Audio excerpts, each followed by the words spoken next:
Good afternoon. So next week we'll be doing our very first session of the 2020 Stratplan. In this October kasi I was able to meet with a few teams already and a few departments.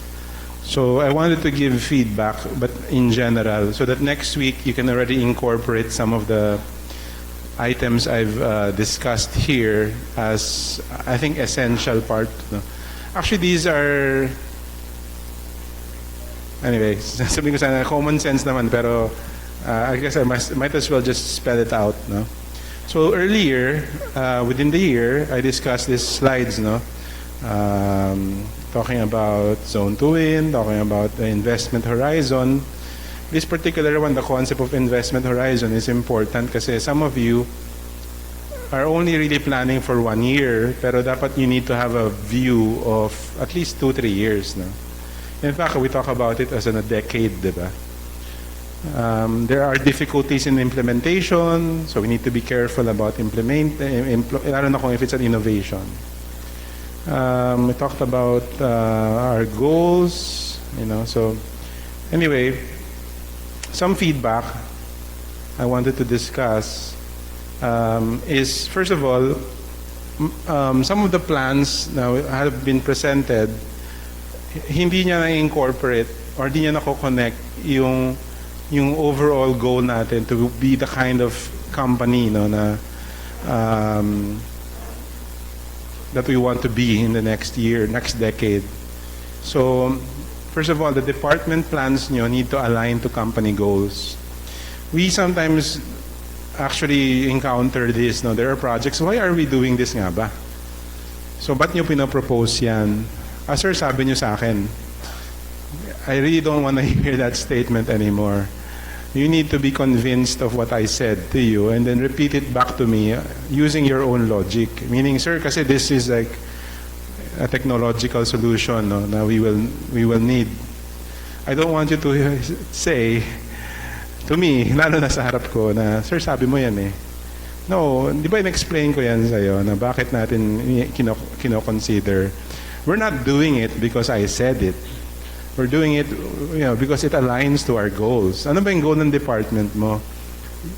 Every program that you present, this is a question I'll be asking, no? Whether naintindihan ninyo why we do it. What if, I change my mind and yet you still think it's the right call, diba? How will you argue with me, diba? You should be able to present your case regardless of what I say. So, yung alignment na yan is very important. The department level, you need to align to company goals. Those of you from the branches who are watching this, you need to align with the company goals and the departmental goals. The branches themselves are just an extension of the company. They don't represent a new kind of culture, a new kind of grouping. So in each branch, they follow the company goals. But within each branch, there are certain personnel represented by specific departments. Yun yung kailangan mag-align sa departmental goals nun. So if the departmental goals of warehousing in Manila is like this, how will the branch warehousing people align to that? Hindi nyo kailangan gumawa ng completely new direction kasi meron ng ina-mandate dito. My opinion also, many of your plans that have been presented or are being discussed to me verbally, they don't go far enough. We have to look at this now from where we want to be and versus what you're proposing. So, kaya some of the feedback ko, parang actually malaki na yung ni-request mong funding, pero tingin ko kulang pa din. Meaning you have to give me more action plans for us to get to where we need to be. So, for example, if finance wants to become a very advanced technologically, none of it. When I look at the development plan, example lang to. When I look at their development plan, when I look at their technological plan, nothing on those plans showed up so that at the end of the year, maabot mo yung goal. Naintindihan niyo? So you actually presented a goal that had no solution. or has an insufficient solution. So I need you to be aware of this. When you're looking at your initiatives again, many of them are honestly just copy-paste of last year. So kung copy-paste yan, why are we complaining ang dami-daming trabaho? Kinopy-paste nyo nga lang yun from last year. Very few new ideas are coming out, and I need to make sure that we are, again, the goal is to use all your brain power, not just mine. Kaya nga, stop telling me that ako nag-isip niyan. Sabi ko, sana man lang kunin mo yung credit sa, sir, actually ako nag-isip niyan eh. Although, sige, tayo, between us, sige, alam ko na yan. Sinabi ko sa iyo ng isang araw, pero okay lang. Pero I mean, come on, di ba? Have some imagination. Ambition and imagination. If there was a replacement word na parang I was thinking decade of excellence ba? No, yun. But there were the two other words na I was thinking about was this too. Decade of ambition, decade of imagination. When you say ambition, it's like, finally, let's go after the diaper market. Like, ayaw natin yan, di ba? Parang marami na tayong excuses. But if what I say, wala tayong choice, gagawin natin yan. Paano natin gagawin, di ba? We need to come up with a plan to do that. So we have not decided to go after the diaper market. I'm just saying, those are the kind of ambitious things. Why don't we say, we're gonna buy 3 different companies in the personal care division? You know, 1 soap maker, 1 liquid hand soap, 1 detergent maker. That's the kind of planning that we should be thinking of if we really want to be what we want to be at the end of the decade. We will buy our own software company. We will, I don't know, some things like that. Not like, development plan, mag-mini team building kami. Sir, sana grant yung aming request. Maliit lang naman. So, I mean, on top of that, sure, let's do that. Pero it's not gonna get us to our ambitious goals. So take a look at what you're really putting there as a goal. Or is it just like a copy-paste of what we'll do last year? So, to remind lang, this is what we want to be, no?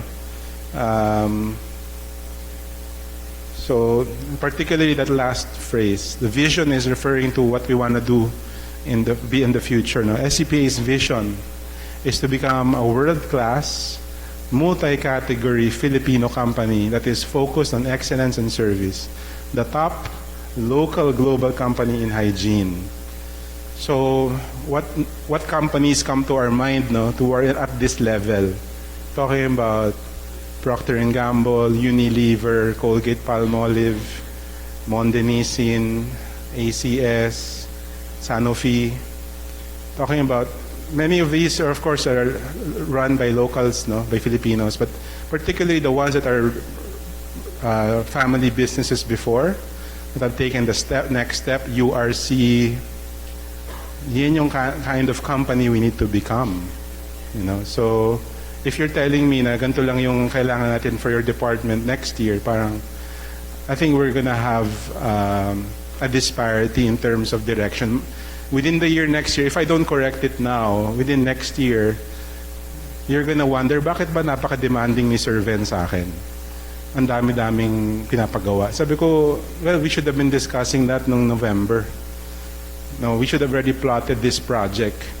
There was a technological problem na di natin in-address. Now I'm telling you about it.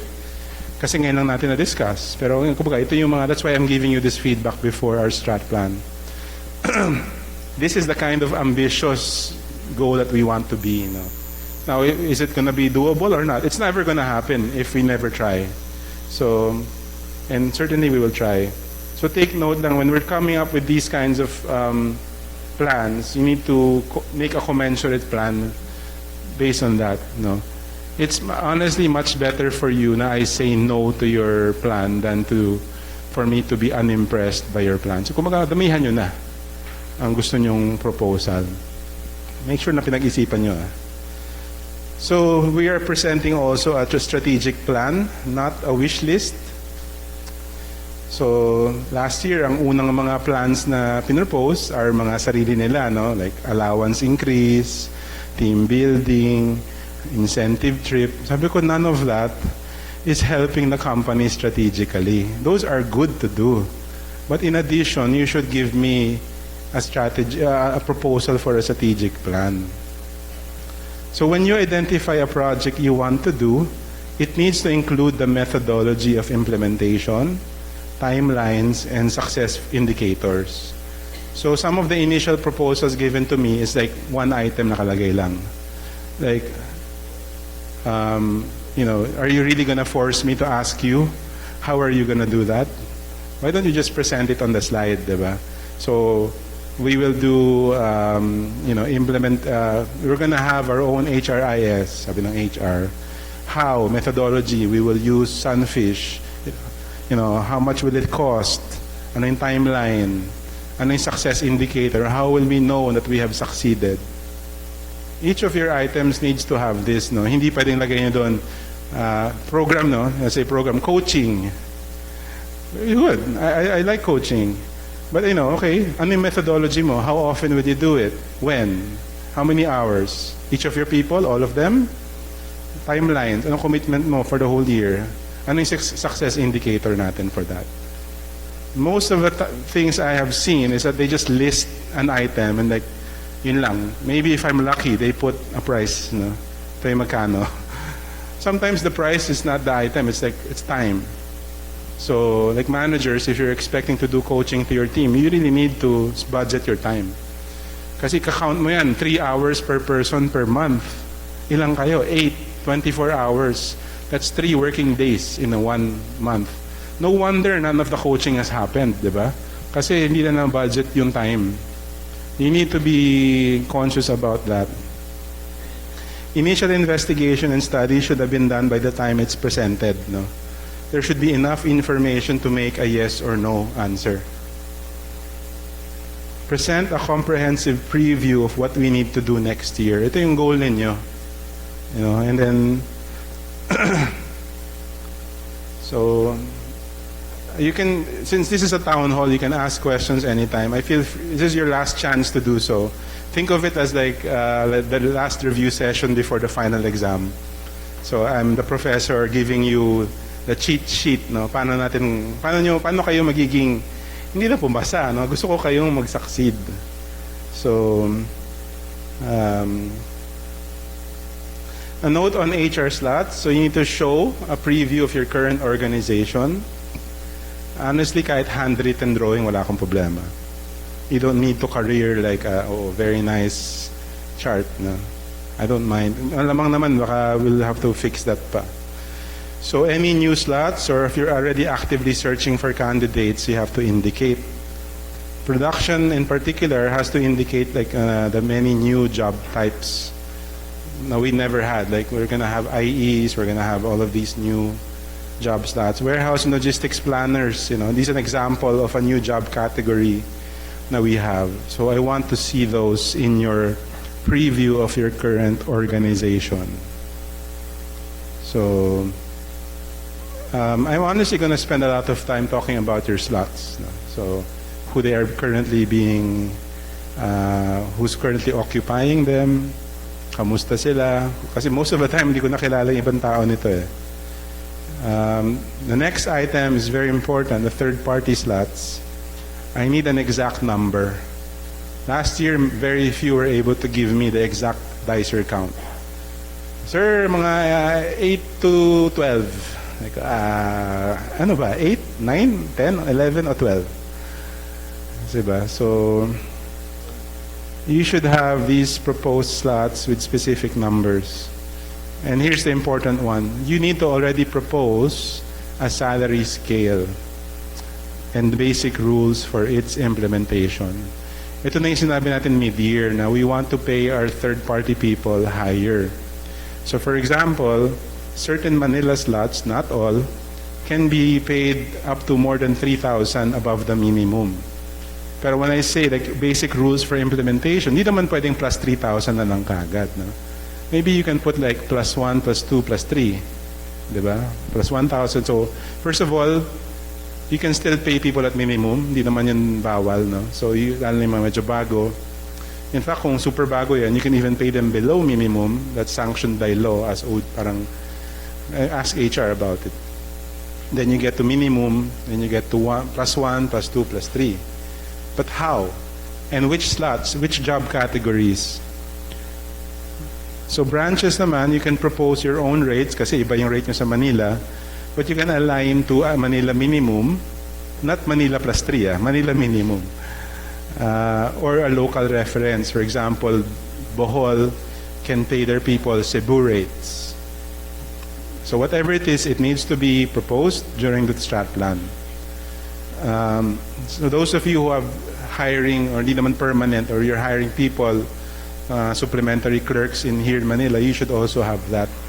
So, and that's why it's important na you create this policy. Most likely we will try to cross-reference. If it's a common reference point, we might just create one policy. But right now, I'm open to each department having their own third-party slot, pay scale. Hindi naman tayo required to pay above minimum, okay? I want you to be careful about choosing who you will pay above. We are not legally obliged to do so, no? But there are people, there are jobs now we can probably give, we can be more competitive. And this is just a starting point, no?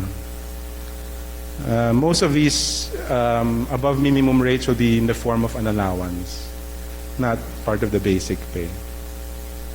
So since it's going to be proposed for January 2020, you need to come up with a list with the actual names na. So okay, so you have the total list, you have the salary scale, the basic rules, then you say on January 2020, ito yung magiging effective na system.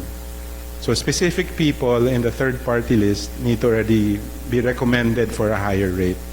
They will need to be approved one by one as well. So, but this is now your shot to be able to recommend the third-party people. So dicers, I was telling the directors earlier, you already need to classify the dicers based on the type. We are done na. Dati kasi we've always had just 2, stationary and roving. Right now we have at least 5, off the top of my head. No? So I think it's time to already, and in fact many of these, the newer types of dicers, those are the ones that you typically pay higher kasi higher skill, higher work. I don't mind classifying them. No? Ngayon lang, you're just legalizing all of it, no? Putting it on paper. And what's the good thing about putting it on paper in terms of policy is that once it's signed as a policy, you can avail of it regardless of my approval. Kasi I gave na my parameters. I approve the basic rules. So anytime, you don't even need to tell me that you're paying this guy more. So as long as it's within the policy, these are going to give you more control over your departments and what you can give them. So if you want to give them a bonus, you give them whatever. As long as it's in a policy form, approved by me, then you can give it. There will be new policies approved this week, so you're also, during your Stratplan, you can present a policy proposal if it's not yet available, meaning it's dealing with something completely new, or if it's specific only to your department or your branch. So for example, there's going to be like a global meal allowance for office people so on the rare occasion they travel, this is what they get, no? So that's like available to everybody nationwide. There is no different rate for the branches for Manila, no? So, but maybe let's say in a specific branch, you could say, sir, that's too much, or you could say, sir, that's too little. So therefore, Tacloban, the lodging allowance in Tacloban is set to a higher rate. So anybody actually who goes to Tacloban nationwide can say, now, okay, in Tacloban, this is your lodging allowance. So that's the thing about this. We're trying to document all the variations. In fact, out of all the questions being asked of me during Stratplan, the number 1 type of question is about allowance. So sabi ko, parang that makes me worried. Parang, bakit yun ang unang tinatanong lagi? Hindi yung malalaking. Sabi ko, I could take like a major project, Hindi, allowance. Like everybody's asking about, sir, Anyway. You can't also assume that the policy, just because you proposed it, has been approved. No, you have to get final verification. The idea is for me to just keep signing all these policies into law this November. Some of them I'm starting already to do it this week. The reason why is that policies will be part of the 2020 audit. So the auditors are extending their role to beyond accounting concerns. No? They'll be now focusing on business audits, which includes review of your compliance to policies. Kasi I've given you that authority, you know. What if problema is, you know, you paid all the dicers max rate, kahit yung bago. So, parang that's an abuse of the spirit of the policy. So, they will be part of the audit ng next year. That's why these policies need to be signed. Any questions so far? Sana may question mamaya. Ayan, tungkol sa allowance? Okay. Sige.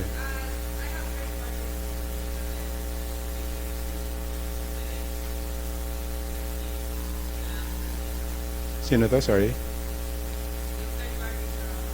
Production. Sir, yung third party ko sa production, I have plans to add direct dun sa... Yeah, sa ano na. Ay parang irregular natin. Yes, sir. Yeah, definitely. Okay. It's a program. Kasi they will not be paid. Kasi at the start, we can pay them similar rates, but later on they can't be paid the same as the third. So you're talking about Manila plus 3,000 as minimum for these new guys. So we have to consider the implications and cost-wise. So definitely part of the conversation. Sige.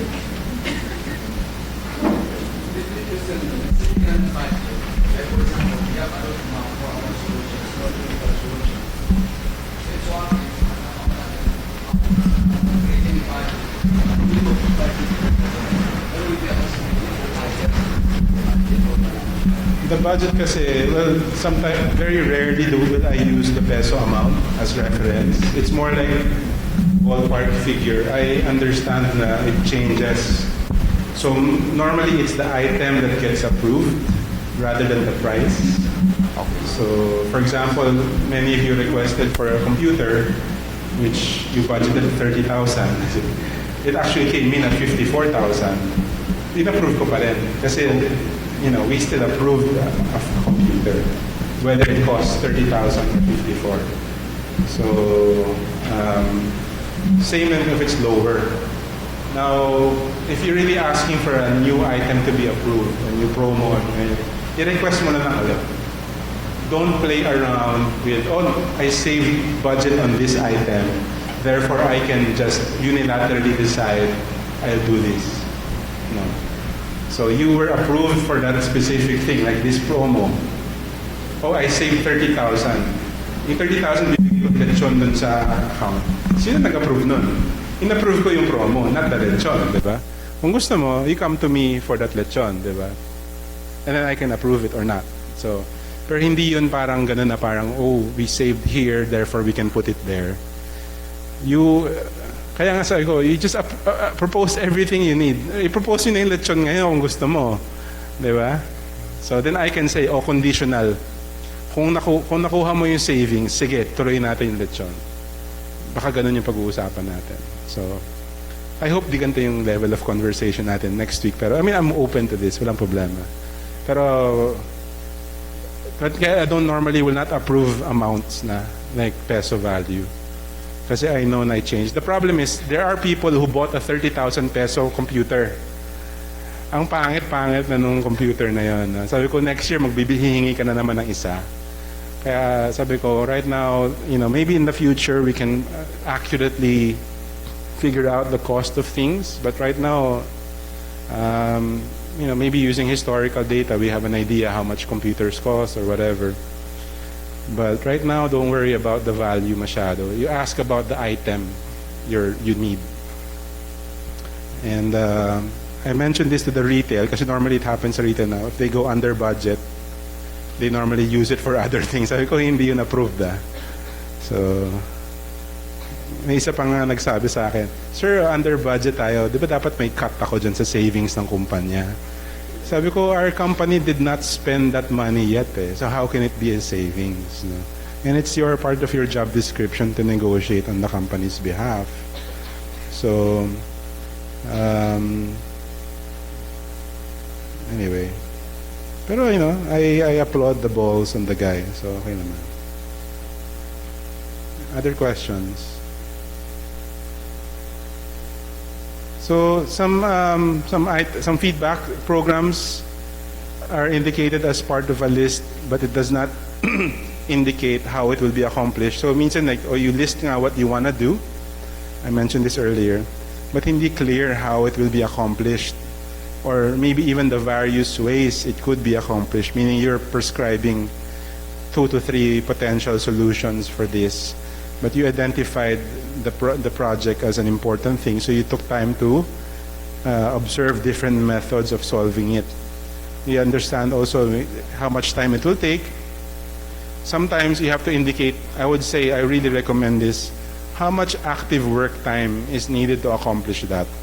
For example, if you're saying part of your program, you want to do coaching for your team, it will take you whatever amount of time you say. Active work time yan eh. Paid yung hours na yan. I suggest you budget that specifically. Or if you're gonna outsource it to somebody, meaning you're just gonna hire somebody to implement your project, then you can indicate na it's outsourced. Meaning, or maybe like say nyo, may commitment kayo, maybe 2 hours a week, we have a meeting with the implementing company. It's better you identify these. What are the drains on your resources? And I think time is one of those things that we don't manage actively, and I think we should. So it actually gives you also focus. Na you realize na I have 10 projects. Which one should I focus on talaga? So, or that's where delegation comes in. The method of accomplishing said program should be indicated, even things like manager coaching. You need to allot time. So if you're serious about it, we need to. A final calendar must be presented. So typically, these activities you're doing throughout the year, the ones that are notable, particularly things like in your compliance, January, you have a lot of compliance work. You need to present all these years, naka-map out yan. This calendar should be updated and will be presented and reviewed regularly during 2020. And typically all the items in your Stratplan should be there. So, particularly the ones that require a calendar. To some people, this could be simple, but some groups, medyo madami to. Pero, like sales and marketing, you don't need to do anything else. You already have the calendar. So, but maybe like the manager has his or her own calendar. For example, coaching, if you're doing that. Or when are we doing the team building? May calendar na kayo. So, there are some of those things na hindi nakamap out sa marketing or sales promotion calendar. This one is significant. Each planned branch visit should have a calendar. So each Manila department needs to present a proposed branch visits calendar. The branches will be the ones to extend the final invite for these planned visits. So that the calendar does not include audit team, kasi surprise yung kanila, or impromptu visits, which we should minimize. But typically when I say impromptu visits, ito yung some of the openings ng accounts, sales. But sometimes, like the sales, you intentionally want to go to Cebu, that's considered a planned trip. Therefore, you need to calendar it. And an invitation must be given to you by the branch for you to come.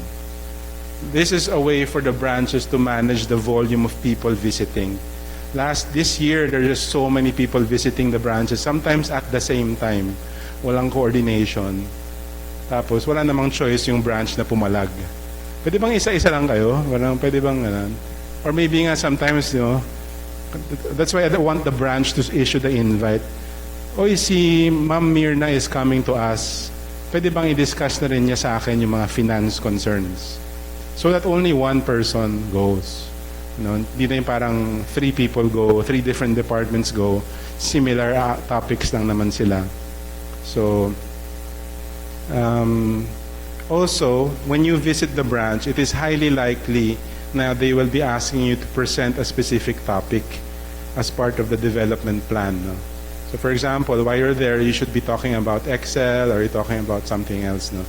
Or maybe you should share mo yung recent topics from the Manila talk list.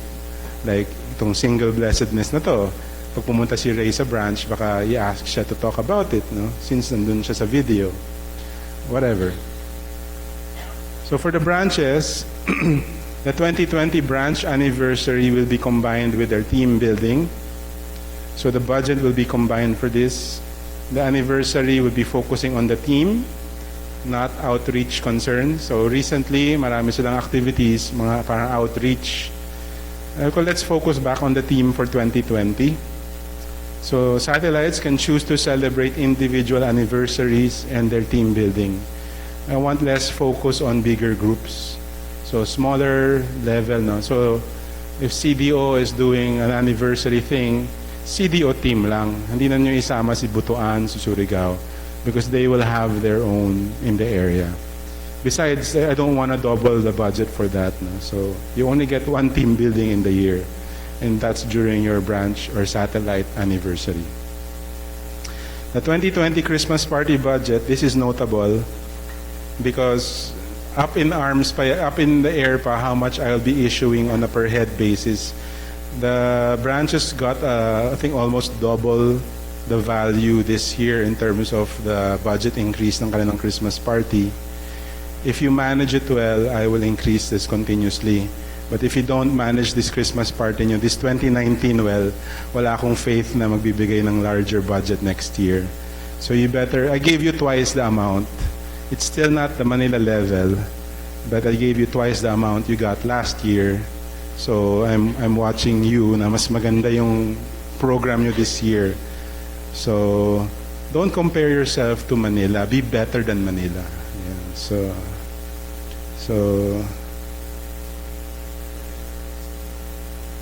team buildings, you only get one team building, okay, for next year. Hindi clear.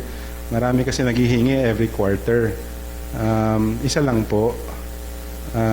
Mini team buildings should be based also on training and development.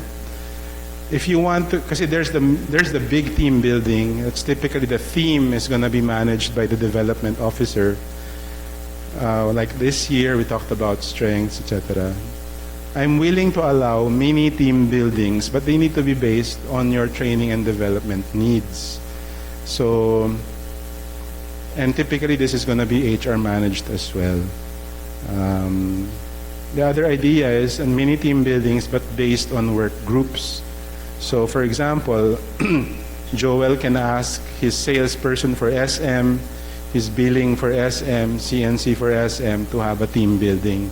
Kasi normally ito naman yung lagi nag-aaway. Kayong mga sales naman, parehas kayong mga may sungay. So, okay lang sa inyo. Problema sila. So what we really need to solve is not the sales department issues. Wala naman halos eh. You normally get along with each other. But who do you don't get along with? Yung CNC nyo, yung billing ninyo, logistics ninyo, yun yung kailangan ng team building. Yung team nyo, built na kayo eh. Yung work group nyo, wasak na wasak eh. Hindi nyo nga kinakausap, inaaway ninyo, di ba? Or minsan naman, yung office, minsan naman, grabe man to, maghihingi ng pansit every quarter. What ba yan? Kainin na lang natin together, tapos team building na yan. I-charge pa natin kay Sir Ven, di ba? Oh. So, these are some of the ideas na I'm willing to accept, but you need to justify it. Like it's on a work group or based on a specific developmental or training thing that you want to do. Other various feedback, some of you can propose KPIs, but if you are proposing a KPI, you need to tell us not just the what, but do you know how to calculate it? And how much time will it take to calculate? Kasi ideally, these are things that are automated. Try to look for ones that are in NetSuite already. Hindi yung para mag-iimbento pa tayo ng KPI. Kung mag-iimbento ng KPI, forward nyo na lang kay data team. That's their job, to find a way to get this data in the easiest model possible. But if you're gonna ask me to create a new metric, but it takes so long to calculate, I might not approve it, no. Pero it's still better na mas maganda you propose it, no, and you have a methodology. Even if it will take too long, let me decide if it takes too long. No? I might say na it's worth calculating the time, no. So, but that's the one. I think the data team already asked every department and branch to have this. So, yeah. Updated asset list. This is usually requested naman. You need to update what you have. And most likely, especially if you're asking for a new asset, like a new computer. Ilan na ba yung computer niya ngayon? Di ko alam, sir. Hindi ko rin alam kung ma-approve ko yan. So, compliance. So, one-time payments can be put under a program. So, some compliance items, like gagawa kayo ng MRF. Kung hindi nyo alam yung MRF, huwag nyo na alamin kasi ayokong mag-spend. Pero, kung alam nyo anong MRF, tapos nag-propose kayo ng amount, baka i-approve ko siya and should be under program. Trainings. Internal training should be identified. Normally, it's good to have an inventory of what you already know. Kasi number two, it becomes like what needs to be shared around the team. So you're really examining what are the things that every, let's say, marketing person needs to know. Oh, they should have read this book, they should have watched these videos, etc., etc. Then that can be given to the development officer natin. Hindi na kami mag-i-invento kasi kayo naman yung experts sa roles ninyo. But you need to show this. What is the inventory of what we already know? You have all these seminar materials going back, since 10 years ago. Or this year you had visits to Digicon or whatever. Where's the briefing on that so that new people in marketing can be briefed on it? So, and then maganda dito is then you identify man hours required for dedicated training internally. So, this paves the way for you to have your, once a month you have a recap of all the previous learnings. You can create that kind of meeting, or it paves the way also for certain groups na I don't think it will ever happen in SCPA, but like a reading Saturday. On Saturday afternoon, we just read. So, which will, ayaw ko, kailan nangyayari. Maybe kami ni Jamie, but kami na lang magbabasa together. Pero, it can be like that, meaning you're specifically asking time from me to learn about something. And you're gonna be paid, diba? If you're reading that book, you're gonna be paid. So, if you want. External trainings, these are typically things we don't know.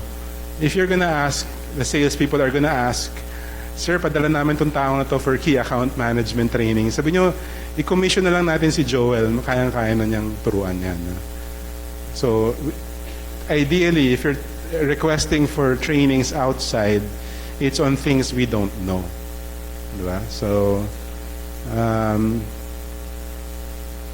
for branches, you can request for training from what Manila personnel already know. Diba? So, alam ko, nag-training tong si AJ doon sa something. Pupunta yan sa Iloilo, may invite or whatever, kung impromptu. While you're there, you already share. So, here's the incentive. I'm gonna pay you for sharing. So, galingan nyo, kailangan may bayad. So, a little bit of an allowance for sharing. Only if you're doing it to the branches. Here, dapat nagsishare talaga tayo. Culture yan dapat, hindi ang kailangan bayaran. Pero if you're doing it well in the branches, I don't mind paying for you sharing on these important and relevant topics, as long as the branch requested it. These are typically things where these are not necessarily part of your anyway, sige. Competency-based development. This is something that's soon to come, but I just wanted to explain the concept. Kasi yung current idea natin of development plan is we just see ito yung problem and we try to solve it. Competency-based development is we identify, first of all, ano ba yung kailangan dun sa trabaho na yan. So for example, let's say in sales, importante yung complaint management. No? So you identify that as a competency. It's a very important part of the job, let's just say. So you assess the current level of the competency ng individual. Let's say si Randall, hindi magaling mag-handle ng complaint. Score niya 3 out of 10. So then you create a development program based on that. No? It's our way of managing weaknesses. But it's also being able to create a model for everybody. Now, this is the behavior we're looking for. When a customer complains, this is what we expect you to do. And kung hindi ka magaling doon, we will train you before we fire you. So, titrain ka namin muna, invest muna namin kayo. So, all these competencies, I'm saying it in a very simplistic way. The competencies are very difficult to understand, actually. So, when you receive your initial set of competencies, you really need to study it. And then, actually, I'm giving a small period in time, maybe until end of January, where I think we're going to give it to you sometime December. Around January, you will lock your competencies na. Normally, in other companies, they would not allow you to mess with the competencies. But if you read it and you think that it's not applicable to your job, we can probably try to customize that. But it's identical across the board. If you're a territory agent, the competencies are identical, whether you're in Manila or in Davao. So, kaya we have to be very wise about these competencies. But the development plan of the future can be based off on these competencies, whether you're doing it well or not. That's where we will focus our energy. Sabi niya, sir, di ba against ng strengths-based philosophy? Competency-based is based on outcome, no? Same as strengths. They're both wanting the same thing. The problem is sometimes in strengths, you don't develop your strength enough to actually have the outcome. So this one is really focused on what needs to be done, what's the behavior needed to do the job right. And the question should be, how will your strengths help you? It does not go against. No? So right now, I'm just expecting you to tackle obvious points for improvement. So you can discuss some of these. Kumbaga, I'm not expecting you to do the competency-based development thing. Right now, just if you think this person is being tapped for future leadership, therefore we need to invest in leadership training for this guy. So, ganun lang. So I don't have a large expectation for you. Last year kasi I did a lot of time reviewing your individual development plan. I think we'll have time to do that later on, but now I'll just go for the obvious stuff.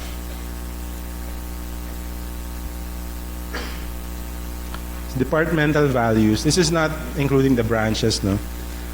I mentioned this to certain departments. In fact, the original PowerPoint I sent to you may nakalagay values. So each department, you have to identify what it means to be part of this specific group. And these are typically values that are on top of the company values. We have a common set of values. Actually, you'll see that also. So competency, there are 4 competencies that everybody has to have.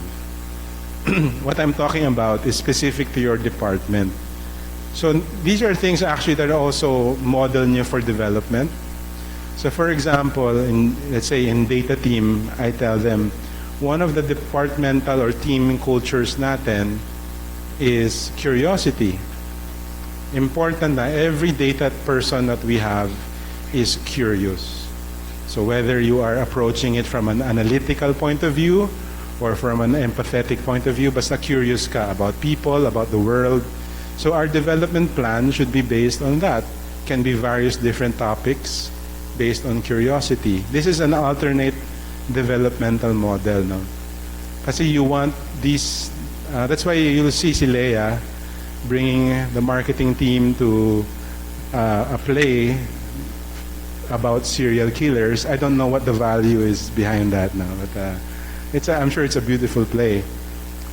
But for her, maybe it's like, there's a value for sure behind this. We've been doing this. Why do we send you to Ballet Philippines? Why do we send you to these places or these plays?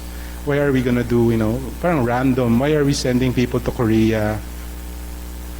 There is an underlying value behind that.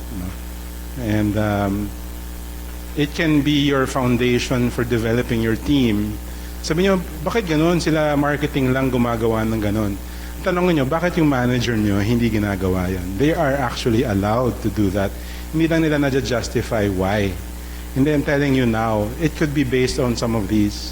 If your manager is saying that we have to, one of our important values is responsibility, then you can do actually outreach. No? Kasi we are not just taking responsibility for what was given to you, but for, things that should matter to us. So, as part of your mini team building, you can do like an outreach or di ko alam. It's not going to be like the fun stuff all the time, but it has to be based on the department's values. So, for example, if learning is a very important departmental value, maybe that's something like the product development team. They always have to learn something new. So they can go to different experiences. So branches don't have this, okay? Branches need to align to company values, whilst individual team members in that branch representing specific departments, they need to know about their respective departmental values. So if marketing has said that this is our departmental values, the marketing in the branch needs to also represent that. They don't get to create their own values in branches, okay? Very specific yan. Only the departments get to do this. Zone 1 forecasting, I want to say this now. What am I looking for when I'm examining your forecasting? This is probably what's keeping most of the salespeople at night.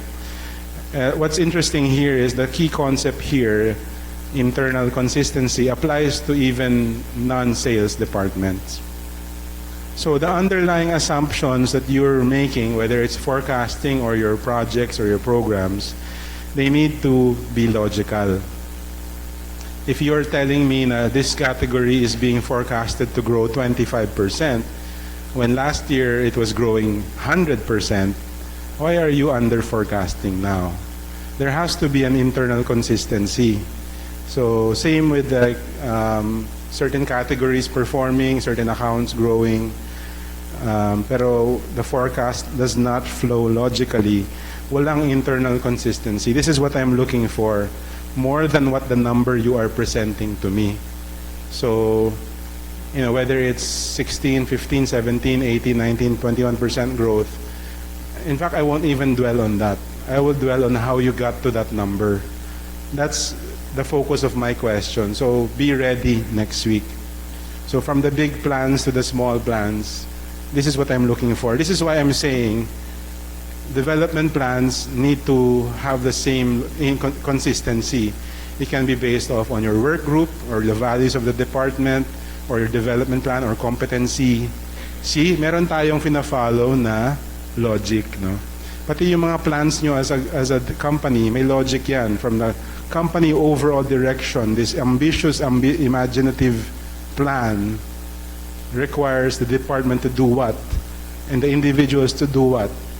Diba? So, lahat yan may flow. We're trying to present a consistent plan. So, we are not doing things randomly. So, kung yun ang ginagawa natin, then we're not doing strategic planning. We're doing random planning. No? So, make sure to cover your bases. Each member present may need to defend their methodology of achieving their target. So you may have to show or discuss numbers relevant that's necessary for internal consistency. Some of it actually is staffing. So how do you expect to grow 60% if you only have one agent in that area? Maybe you already need, whatever, or how many dicers. So any sales promotions, any initiatives, you will need to, again, why are we doing this sales initiative? What do you hope to get out of that? So this is what I'm looking for. If you are worried about the kind of questions I'll be asking, ito yun. And I hope that you'll be ready next week. Some references you should be using for forecasting that I'll be asking you and should be common knowledge to you na hindi mo na hahanapin pa sa cellphone mo, sa laptop mo, is in some of your 2018 actuals, your 2019 actuals, and your 2019 forecast. These are some of the things I'll probably be asking about. It refers to both the sales targets, pati budgets, no? How much did you use? How much did you not use? So, the variances need to be accounted for by the directors, not by me. Kumbaga, in fact, if I'm the one who is pointing out na may variance budgets mo, why did you not, spend all of this? I approved this. Why did you not spend it? The director should be the one who should know why, Then the trade marketing should also know, and the sales audit. So, what we're trying to build here is a sense of trust. Now you know what you're doing. Now, I'm not saying na variances are bad. They can be seen as good. In fact, it's a chance for you to show na you're a thinking person. Kasi, you can say, sir, you approved this in November, but by the time we rolled it out, we had a better plan. So, good. And what did you do? So, it's like logical questions. I'm not going to ask calculus questions naman. These are things that flow to each other. Kaso, kung hindi nyo rin na-examine or if you did not hold yourself accountable to the reasoning, the worst thing you can say, kasi sabi ni Sir Odi, like, hindi pwede yun. Like, why did Odi say na ganito yung gagawin natin? Hindi clear sa'yo. Why do you have to say, sabi ni Sir Odi, ayaw niya, ganun. Bakit niya hindi ayaw? Ba't niya ayaw pala? So, variances can be seen as a positive change, but we need to grow stronger. So, we need to put in accountability. So, ito yung concept na, it's very powerful, and I hope you remember this. You can't have the power to change the budget, the forecast, whatever, without the responsibility to deal with the consequences. And most times, sasabihin nyo nandito, sir, inapprove na yan ni Sir Ven. Inapprove na yan ni Sir Joel. Sabi ni Ma'am Leia, okay na yan. That's not what we're talking about here. Yes, inapprove niya. Pero ano yung sinabi mo sa kanya, para ma-convince siya. So, sir, actually, wala akong nasabi. Natameme ako kay ma'am. So, okay. Next time, ano yung coaching question? So, what do we do about it? Alam na ng directors yun, hindi lang na ginagawa. So, those of you who will continue name-dropping me, you'll be part of my, pardon my French, you'll be part of my shit list, no? These are the people who keep saying, Sir Ven said this.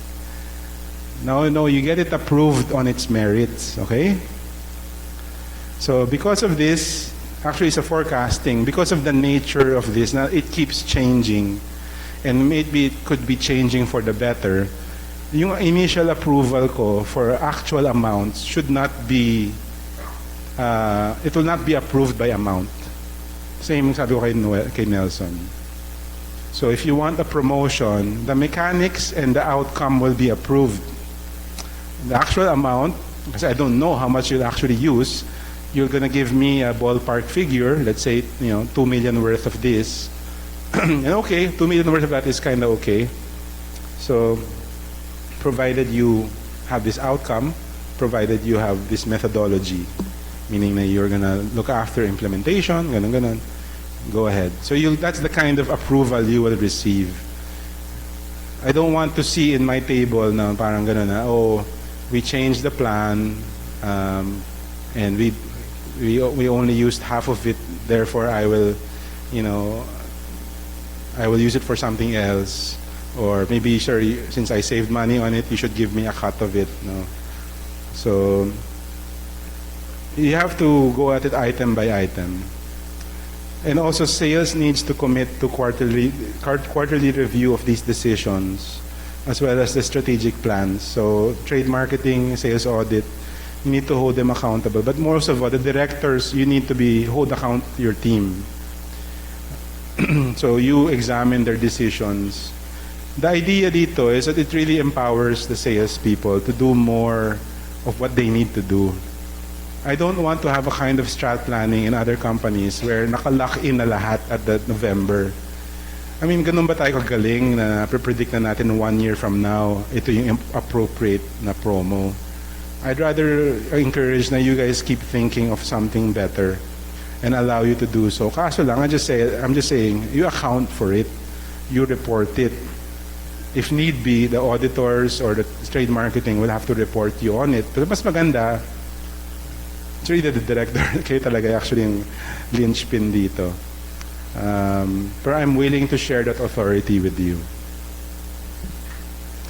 Anyway, so yun. Some roles, so some of the things that like job list is going to be asked of you. The assumption ko dito that there is a clear definition of what it means to be like salesperson or territory sales versus account sales. There are two different categories now. What does it mean to be a coordinator? What does it mean to be a merchandiser? And of course, you account for the different types of merchandiser. This common understanding of the roles is essential. First of all, with competency-based coming up. But sometimes this really expands the definition of what a salesperson. Example, lagi kong example yung sales kasi sila yung usual group of people that keeps getting maraming nadadagdag na roles. So, sales, mangongolekta ka. Sales, magde-deliver ka. Sales, mag-verify ka. Sales, mag-inventory ka. I mean, ako, sabi ko, and I feel like sometimes the office people are like, we're justified asking this from them. Kasi nangongomission naman yung mga yan eh. No, may tao yung mga yan eh. They can only do so much. So when we say you're a salesperson, there has to be a clear definition of what it means to be a salesperson. And we build the job and build the organization around that understanding. So sabi ko, in certain situations, if that's really what it means to be sales, meaning gagawin mo lahat yan, you'll need more people. Diba? Or maybe certain departments can absorb some of the work. Diba? This is what I've asked the CNC to do. Sabi ko, let's lessen the burden of collection on sales. Kumbaga, let the salespeople be salespeople, not collectors. So, ayun, so nagkauntindihan kami. That's a good example of what happens when we have an understanding. So, many of your departments, you need to clarify this. In fact, that's the clarification that's needed this November, and most likely, I will be asking this lalo na next week. What does it mean to be a CNC officer? Ano ba yung ginagawa mo? Ano ba yung, particularly what do other stakeholders expect of you? And most times kasi you have a clear understanding of what the department needs, but hindi clear on what the other people, like the stakeholders nyo, expect from you. Dapat tinetext ako niyan araw-araw, sabihin ng ahente from the CNC. No? Para alam ko yung anong maganda yung kolekta, whatever. Di ko alam, something like that. Pero if you ask the CNC, baka sa kanya, hindi. Nangungulit lang sa akin yan. Dapat di naman niya ako tinetext eh. Yung pala, we should be communicating that on a daily basis. It's just an example. Pero these are things that need to be cleared with your stakeholders as well. Sa new policies this week, we assume that you have reviewed the relevant policies regarding your department, and that's an assumption. We also assume that you will continue to strive to be aware of all new policies. Ignorance of the law does not excuse you from following the law. So, hindi ko naman nabasa yung policy na yan eh. No.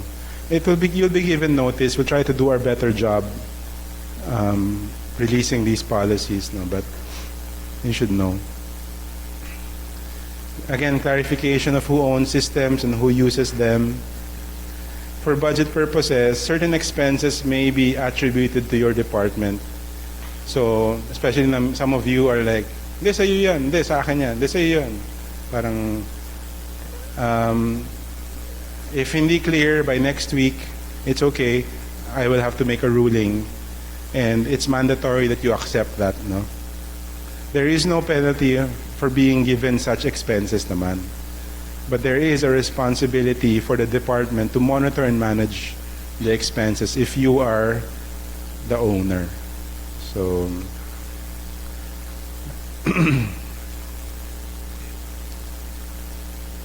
certain specific projects ng per department, you need to include every initiative forwarded to you by your stakeholders or the president and identify the reason for that project, even if there is no timetable yet. May lagay dapat dyan. So, some of the recent ones I've reviewed, hindi kompleto. Sabi ko, nasan yung ganito, nasan yung ganyan, nasan yung ganito. So, let's not get into that. No? You have to already think, ano nga ba himingi sa akin ng mga stakeholders ko? You have to present a comprehensive view of all strategic activities. You can't ignore the stuff na sinabi ng ibang department from you. There are general projects each department needs to participate in some way. Digitalization, but pretty much just figuring out how to digitalize your operation. Any project on creating a more advanced enterprise, projects on onboarding your new staff. How will you train your new people, especially if you have a lot of new openings? You need to have, how will this department onboard these people? And of course, the ongoing development of your staff. It shouldn't be all fun and games. It needs to relate to their job. No? Fun and games aren't a requirement for work. Practical reasons are needed. So, meaning na, parang ano yun, happiness, di ba? Happiness is a byproduct of the journey. So fun is a byproduct of the journey. So let's make the work fun, like, you know, having clear jobs, having understanding of the stakeholders natin. I think that will be able to create a job that will be able to be engaging. A common project across department as well. This was just recently brought up, which is NetSuite Mastery. Maraming moving parts to, because every department needs to create its own NetSuite training system. So, there is going to even be like an evaluation of levels. So, right now, what I'm asking you to present is that currently, what's required? You know, what does a new employee need to know about NetSuite when it comes to your department? Now, this can be applied to whatever software your team uses. It can be SquadZip Mastery, can be WMS Mastery, can be Sunfish Mastery, whatever. So we need to begin qualifying who are the good users. So actually, matagal na itong pinag-usapan ko na before, like an associate level, basic user, power user, admin user level. No? So I think it's time for us to map out specifically how to do things. No? So, yeah. I think it's time. I was surprised. No? When you guys sent in the reviews, I asked the managers, there was a list with the rates there. I'm expecting you to have already included the salary recommendation for 2020. So if you haven't, you have to send it as soon as possible. The deadline was mid-October. So I hate to tell your people na sa Q2 na kayo. So bakit, sir? Kasi si manager. Anyway, if it wasn't clear, I'm just clarifying it. Wala namang judgment. Just send it as soon as you can. Review of your people for 2020. Normally, I ask this kasi after Stratplan. So, ngayon na lang. But some of you already did, so it's good. Stakeholders, as a stakeholder, you can attend many of the sessions. It's normally open session. But you have to participate sana. Honestly, if you're just gonna be in the session and you're gonna be sleeping, you're gonna be yawning or anything, just leave. Wala namang judgment yan eh. Except kung ikaw yung department head. But I mean, just saying na, the rest, no, really, realistically, even I don't expect myself to stay awake the whole time. But I think I will. But I mean, generally, like sa inyo, I know it can be very boring. So, but I suggest na next time you just, unahin mo na yung agenda mo, malis ka na after. So, or if you're waiting for a specific topic, tanongin nyo yung, kailan nyo i-present yung itong item na to? Ito lang naman yung nahanap ko sa team ninyo eh. Or maybe just ask them to send you a copy of that part. Wala namang sikreto, we're presenting it to everybody here. So if you're just interested in a specific item, hingin nyo na lang. Don't waste your time being in the sessions, but you're all invited to be there. And ideally, if you're there, you try to participate, kasi the questions you should ask the presenting is, naiintindihan nyo ba? Ito yung expectations ng department namin sa inyo. So that next year, i-part nyo na sa plan nyo. Wala naman sa plano nyo na magmi-meeting tayo every month. Pero dapat, di ba, nag-meeting na tayo dapat every month? So, sa calendar nyo, pwede mailagay nyo na yon. So, yun. It's better that those are mapped out. And then the stakeholders should definitely hold them to account. So, getting to the end, no? So, review for the Stratplan, be comprehensive, anticipate all the parang questions that could be asked of you. Again, normally these are based off on internal consistency lang naman. So, does your, thing, does your project align to the company goal? Review all previous PowerPoints and videos. So, I'm gonna give this slide again to you guys. We have other videos related to the Stratplan so that you can be clear about the direction of the company. And of course, you need to have made some initial research on your important plans, if not a comprehensive one. So once we finish your session, you'll be given a chance to resubmit anything that needs to be clarified. Pero I'm going to be grading people, so to speak, on the presented plans, not on the resubmission. The resubmission, of course, will include everything I wanted. Ideally, here's what you want me to say. You don't need to resubmit anything. Okay na yan. No, so, but if you were going to be asked to resubmit, you're given a maximum of 1 week to resubmit your presentation. And the presentation will be used for 2020 evaluation. We are creating a new metric. Vital part is this initial submission or the resubmission. No? So,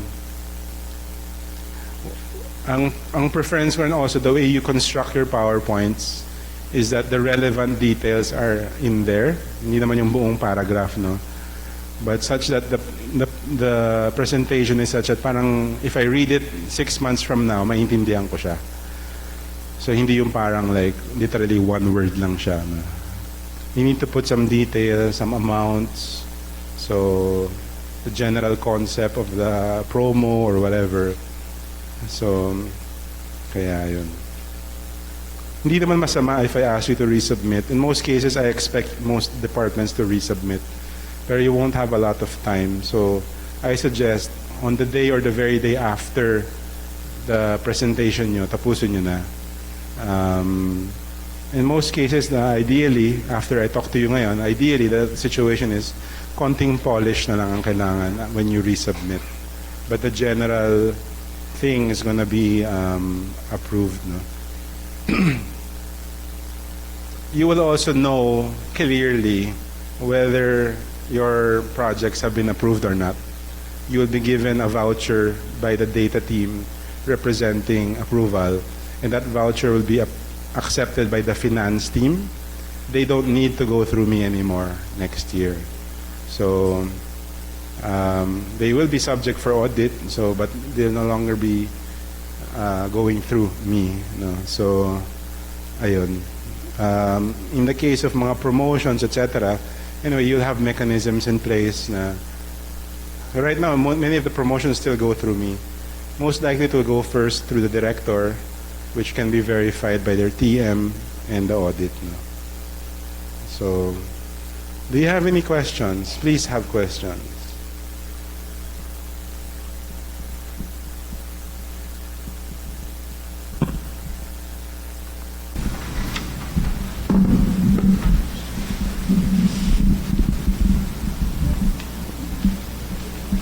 Itong line na to, walang questions? The Nelson line, wala? Clear lahat? Itong second line na to, Finance, Jim, wala kayo question? Mirna, CNC team? Wala? Bea?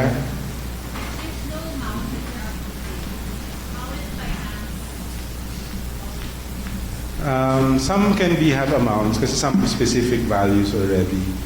But mas priority yung item that you're looking for.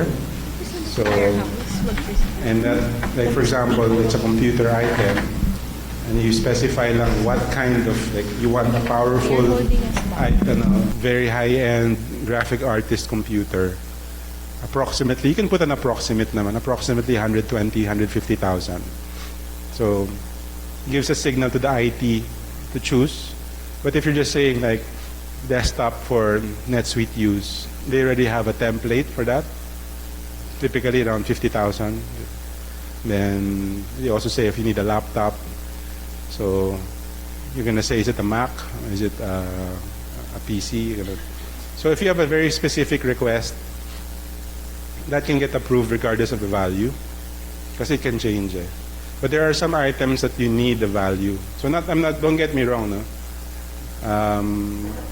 There are items that will be approved by value, if you can calculate it accurately. But there are some items I don't want you to spend time, which is what I think many of you did last year.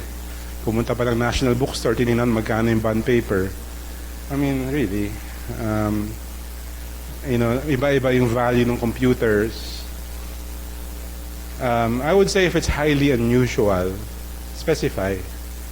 Pero if it's like common na lagi naman natin binibili yan, stapler, whatever. Unless sabi mo, sir, meron ditong super advanced na high-tech na stapler. Ito yung kailangan ko.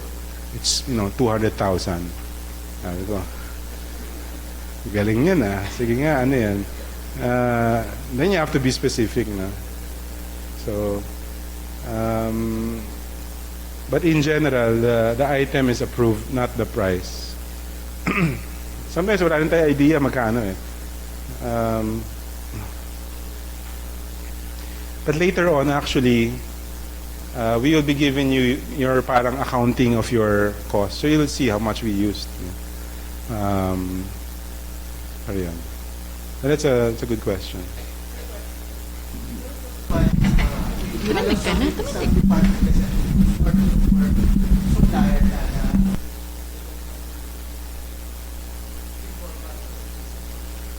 No. Next time, guys, involve the purchasing. It's not. It's a system. No.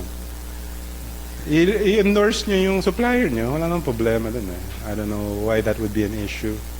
The only time I would say na hindi applicable yan is sa case ng emergencies like yung sa logistics where the truck needs to be fixed or whatever. Kailangan bilhin yung pyesa, whatever. Generally, in the scenario, I think you're talking about HR recently, they should have followed your procedure. Pero be careful also, be cognizant. Ba't sila ang nag-process nun? Hindi naman dahil they hate you, but maybe they think they can do a faster job. So, anong impression sa inyo yan? Baka mabagal kayo. So, you need to have a commitment. If I had made a request to you, how soon can you give me a quote? Kasi kung tinawagan ko yan mamaya, meron na ako eh. Diba? Gawin ko na lang. You understand? I would rather people like take the initiative. So ito na yung keynote ni ganito. Ito na, kung gusto mo mag-canvassing tayo. Pero ito na yung kinanvas ko personally for this item. So Okay lang yan. I mean, that's the part na, in fact, they did your job for them, for you, diba? So thank you, and then you can just look for your usual suppliers, compare mo, oh, good price to, so go. I don't want them to deprive the freedom to check the suppliers on their own. Pero yung decision making in terms of the processing, dapat ideally sa inyo pa rin. So, kayo yung purchasing group. Pero be cognizant of why they don't want to work with you. Baka may problema sa inyo. So, I'm not saying that's true. I'm just saying, be worried. Okay, ano pa? Sige, ikaw daw. That's all.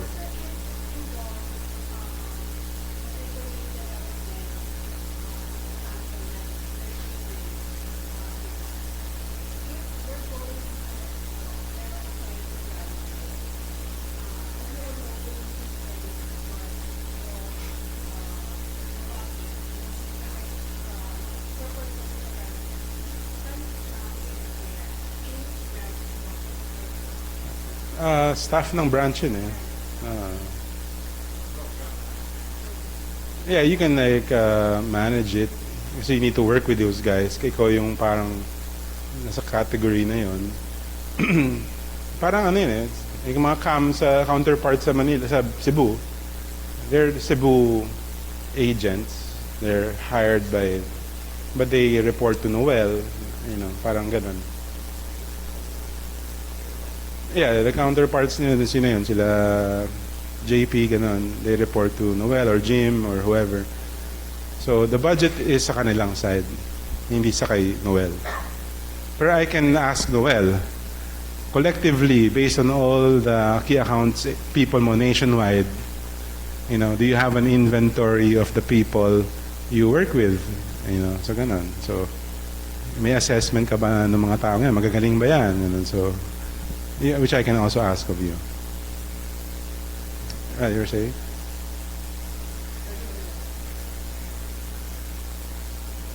Sir, yung team building, kasi I understand that 2020 is sponsored by the admin. So do we need to include? Well, no, the team building is a policy. There's a policy that gives you the budget. So it's not admin. It's your budget. It's normally based on your head count. And typically, those are the things you shouldn't really worry that much. If you've read the policy, you know it gives you authority to claim it. More of what we're discussing next year is like, when do you ideally want to do that? You can say, sir, marami pa kaming development, so maybe Q3, Q4 na kami. Or, sir, excited na kami, ready na yung team namin, Q1. You know, so that's more of a question of when. But we will agree on a common theme for 2020, which we haven't discussed yet, but we'll probably more of a question of when. The policy allows you to claim it whenever. So, yeah.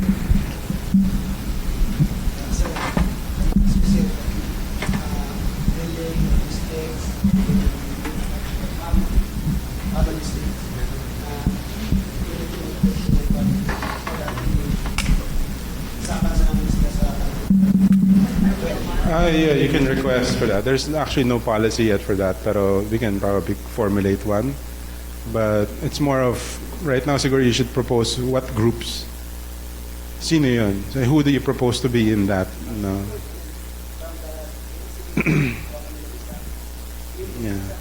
Yeah, so you can have multiple of that within your team. And you have to talk to the other departments, the stakeholders. So sabi nyo, paano yan? Kaninong budget yan? Well, each of you, KKB yan. Diba? Each, 8 heads kayo, 8 people, then depending on the number, so yun yung mga, nila. So kung dalawa from logistics, then dalawa ang babayaran nila. So, hindi naman kayo magbabayad yan, ako naman magbabayad yan. So, what do you worry about? Like, so, more like who, yeah, just create the group. Like, I'll be interested to hear who do you consider the work groups are. So that's not going to come from me. It's going to come from you. So kung pala, TM should be part of that list. No? Your TM. So same question, when? So when does that happen? You know. All right. Ano pa? Itong row, HR. May questions ba kaya? Wala. Second row, accounting, finance, audit. The third maraming question eh.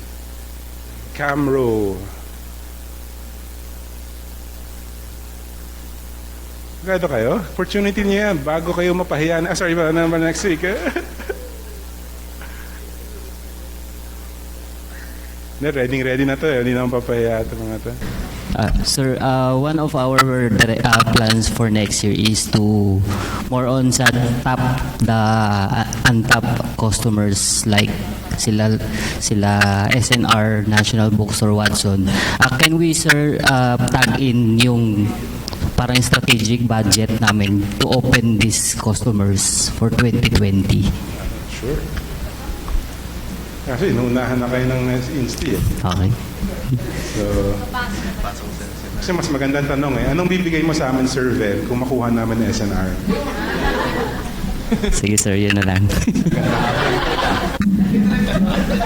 Identify nyo yung hindi pa sa inyo. Then, lagyan natin ang bounty program. Oh, daling program na, no? Oo, baka yun ang gawin ninyo. Baka hindi na kayo mag-grota. Mercury. Mga ganyan. So, Hello, sir. On my part, sir, I have these big ticket projects, but I'm still on shopping, so wala pa akong values to present. Yeah. For additional capacities, machines like wide interfolders. I have the data for the best supplier, pero it's too expensive for me, so I decide to shop on other suppliers pa. Okay. So, what about that? First of all, siguro we'll focus muna on Manila production. Baka you're doing it for, di ba? No, sir. Or Manila? Yes, sir. Okay. So, kung di ka sure, it's okay. Most likely what we'll do is spend time looking at your asset list. Ano yung currently meron ka? And then, saan yung mga parang may X na hindi ka sure o ano yung plug natin dito yung packaging machine na to, ganun. So, you can probably show to me, again, pwede ang drawing lang na parang the process flow that may dito mo gusto ilagay or an additional completely new machine. It's okay. That one we pretty much have to figure out later on. Kahit naman ako, wala akong idea how much that would cost. I'm more concerned about ano yung outcome.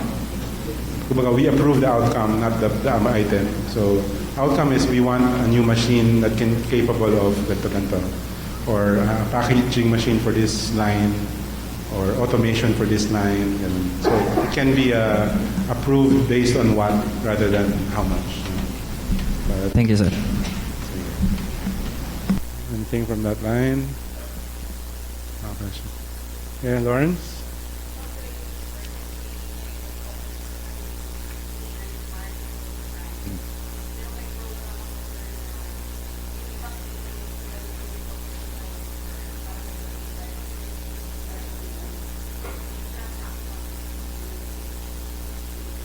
Transactions dito sa head office.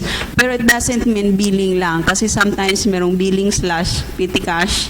So parang ganon. Yung budget nun, sir, yung question ko is under me or / Actually, if you're going to the branch, I'll be charging them. Okay. How about, sir, sila? Kaya it has to be invite basis. The other way around, sila, sir, yung papupuntahin ko for the trainings. Okay. Nasa kanila pa rin yan. Okay. Pero it needs to be coordinated on their development plan. Okay. So, kasi yung timing nun, I assume are they coming one at a time or like one by one? So that can be proposed by you as a program. Yeah. But since it's the branches, the development cost should be theirs. Okay. Initially, we may have to abono and then charge lang natin sa kanila. Okay. But they will need to agree. Kasi baka hindi pa sila happy dun sa current billing nila. Baka, ma'am, baka palitan namin. Can we just send it pag nag-regular na yan or something? Okay. So that's why it's very important that that the travel plans next year is going to be very monitored. Kasi nga, we've had too many coordination issues this year. Pero in principle, wala akong problema sa plan na yan.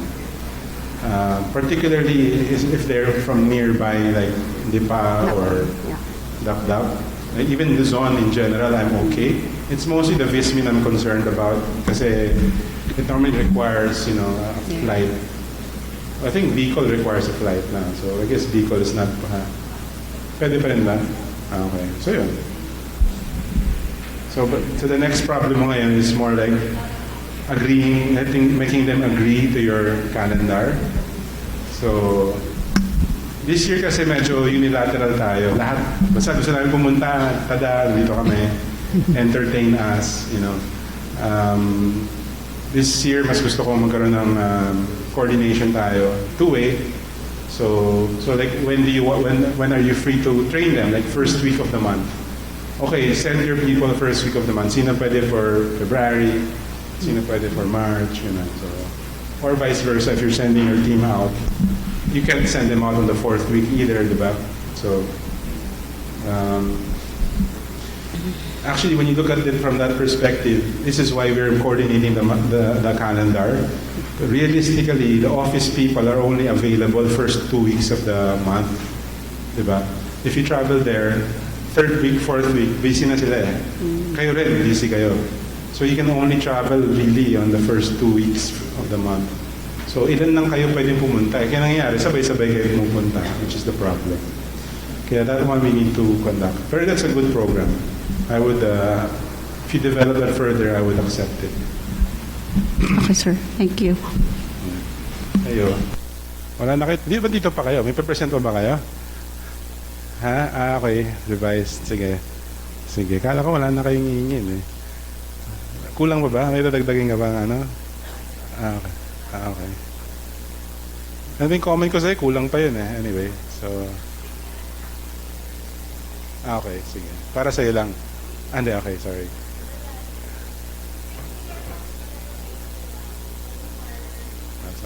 Warehouse space, so please include in your budget either to rent or additional warehouse space for your plans.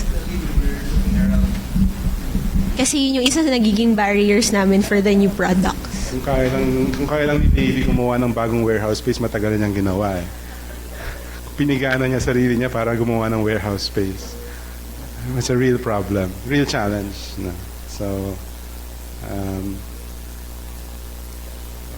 third row. Okay. Wala. Data team. May tanong kayo, data team? Kakausap na natin kanina. Fourth row. Fifth row. Ayaw, Meg? Wala. Alright. Sige. So next week, all of Manila is presenting, and I'm looking forward to working with you on your ideas, and then yeah. So I'll send this email out as reference, and then yeah. All right. Nothing else. So thank you and God bless.